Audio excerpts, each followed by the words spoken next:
Good morning students. आज हम पाठ नंबर 4 मानव बस्तियों के बारे में जानेंगे। देखिए, मानव बस्ती, बस्ती या अधिवास यानी कि सेटलमेंट, जहाँ हम रहते हैं। बस्ती कैसी भी हो सकती है, छोटी भी बड़ी भी। तो कैसे हैं? मानव निवास, मनुष्य जहाँ रहता है, निवास की मूलभूत इकाई, सबसे बड़ी जरूरत या मनुष्य की इकाई को घर कहते हैं। एक क्षेत्र में घरों के समूह को बस्ती कहते हैं। इसमें 6 से 12 झोपड़ियाँ भी हो सकती हैं। सैकड़ों घरों का एक बड़ा गांव भी हो सकता है। ये नगरों तथा शहरों की तरह घरों के बड़े समूह भी हो सकते हैं। इनका एक अभिन्यास, एक प्लान होता है।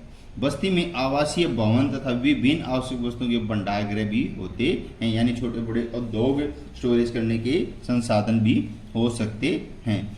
ग्रामीण बस्ती, गांव में जो बस्तियां हैं छोटी बड़ी, देखिए इन बस्तियों में मकानों तथा गलियों का योग पाया जाता है।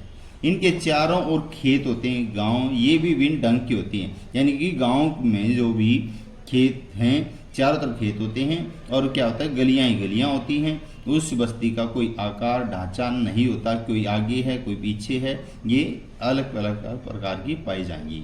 नगरीय बस्तियां, ग्रामीण बस्तियों के विपरीत नगरीय बस्तियां सामान्यतः सनत विशाल आकार की, बहुत बड़ी बड़ी होती हैं, उलझी पास में होती हैं। नगरीय क्षेत्रों में जीवन का ढंग जटिल और तीव्र होता है। सामाजिक संबंध भी औपचारिकता होते हैं। सिर्फ सामाजिक संबंध, सिर्फ औपचारिकता भी हम जैसे, वरना कोई भी किसी के काम नहीं आता। गांव में ऐसा नहीं है, वे व्यक्तिगत होते हैं। ये बस्तियां द्वितीय तृतीय क्रियाओं में विशेषीकृत होती हैं, यानी कि दूसरी क्रिया में लगे हुए होते हैं, तृतीय सेवा में लगे होते हैं, यानी कि उद्योग धंधों में काम करते रहते हैं। प्रशासनिक नगर, इस प्रकार के नगर प्रशासनिक कार्यों के लिए विकसित होते हैं। देश की राजधानी तथा राज्यों की राजधानियां इन नगरों के अंतर्गत आती हैं, चाहे छोटी बड़ी है। चंडीगढ़ है जैसे हरियाणा और पंजाब की राजधानी है। दिल्ली पूरे भारत की राजधानी है। शिमला हिमाचल प्रदेश की, भोपाल मध्य प्रदेश की तथा शिलांग मेघालय आदि नगरों के उदाहरण रहे हैं। औद्योगिक नगर जो है, टेक्नोलॉजी में इंडस्ट्रियल फैक्ट्री एरिया, जो अनेक प्रकार के उद्योगों की स्थिति, अनेक प्रकार के उद्योग लगे हुए छोटे बड़े, ऐसे नगरों पर एक शक्ति होती है, जैसे मुंबई, कोयम्बटूर, भिलाई, हुगली, जमशेदपुर, सेलम, फरीदाबाद इत्यादि। तो ये है मुंबई महाराष्ट्र, कोयम्बटूर तमिलनाडु, भिलाई छत्तीसगढ़, हुगली पश्चिम बंगाल कलकत्ता, जमशेदपुर मध्य प्रदेश, सेलम तमिलनाडु, फरीदाबाद हरियाणा, ये औद्योगिक नगर कहे गए हैं। परिवहन के नगर हैं। ये नगर मुख्य रूप से आयात और निर्यात, आना और जाना दोनों के लिए जनजातीय कार्य सक्रिय रहते हैं। कांडला बंदरगाह, ये गुजरात के कोच्चि केरल के अंदर, विशाखापट्टनम आंध्र प्रदेश में, कालीकट केरल के अंदर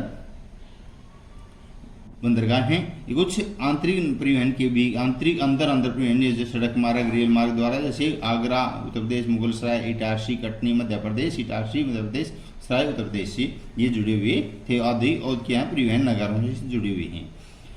निम्नलिखित में से कौन सा नगर नदी तट पर अवस्थित नहीं? इनमें से कौन सा नदी पर नहीं है? भोपाल किसी भी नदी पर स्थित शहर नहीं है।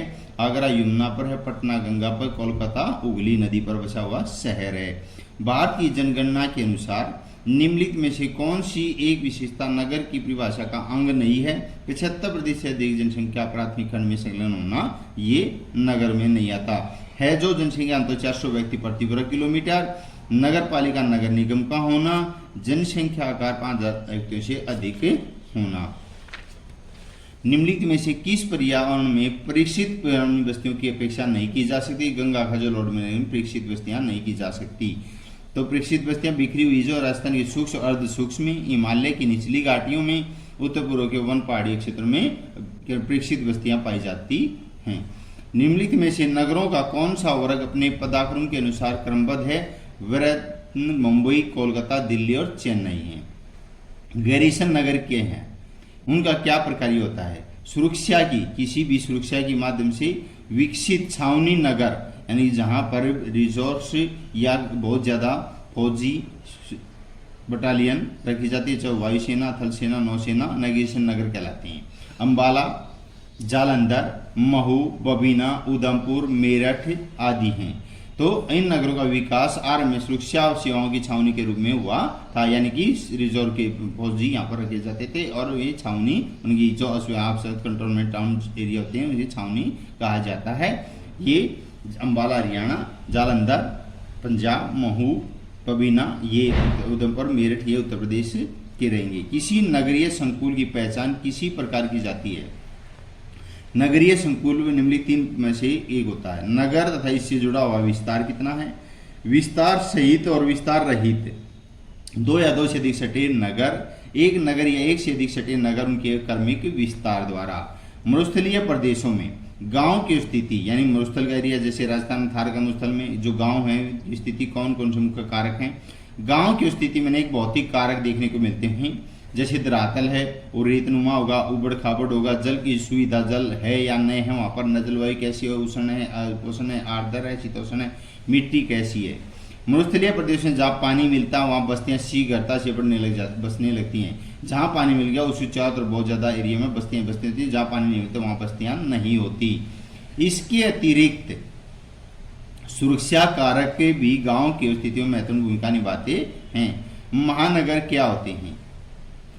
ये नगरीय संकुलों की इस प्रकार भिन्न होते हैं।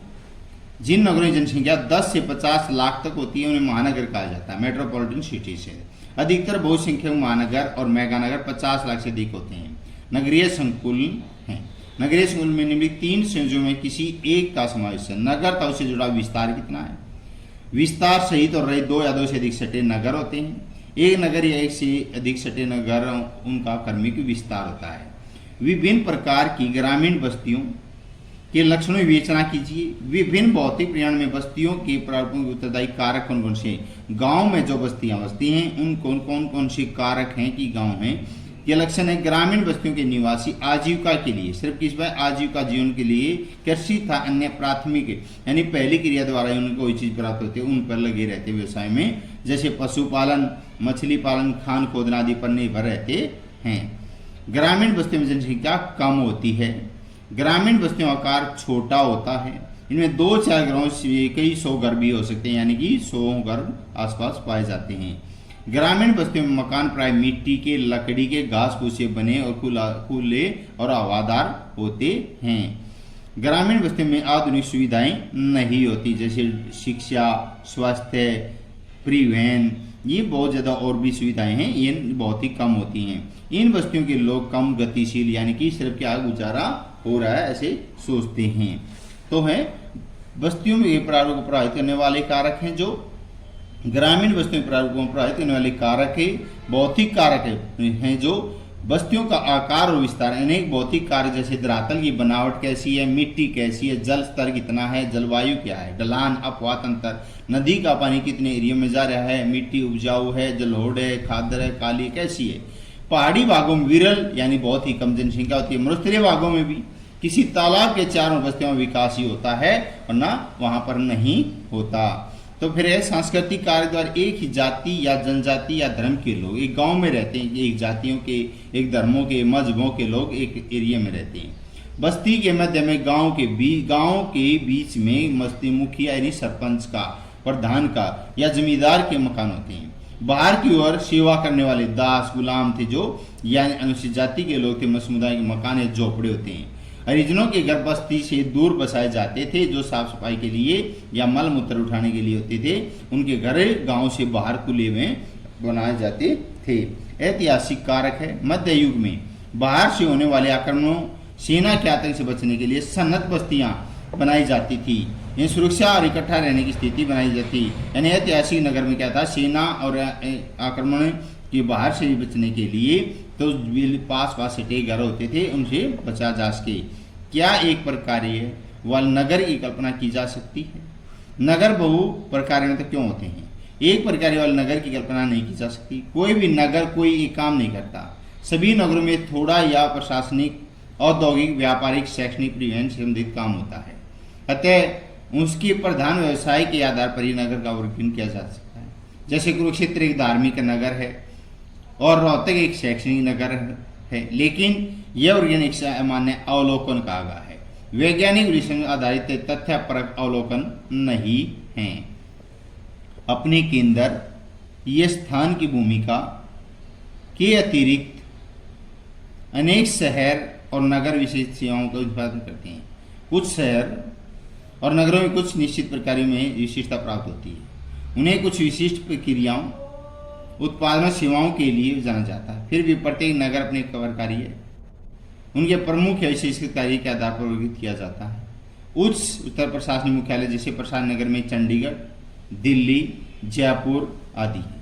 मुंबई, सेलम, मोदी नगर, हुगली औद्योगिक नगर हैं और नैनीताल, मंसूरी, शिमला, जोधपुर, माउंट आबू पर्यटन यानी देश से घूमने फिरने वाले स्थान कहे गए हैं। विशेषगत नगर महानगर बहुकार्यत नगर बन जाते हैं। यह उद्योग, व्यवसाय, परिवहन आदि महत्वपूर्ण हो जाते हैं। ये प्रकार इतने अंतर्ग्रस्त होते हैं कि नगर को किसी विशेष प्रकार वर्गीकृत यानी टुकड़े नहीं किया जा सकता।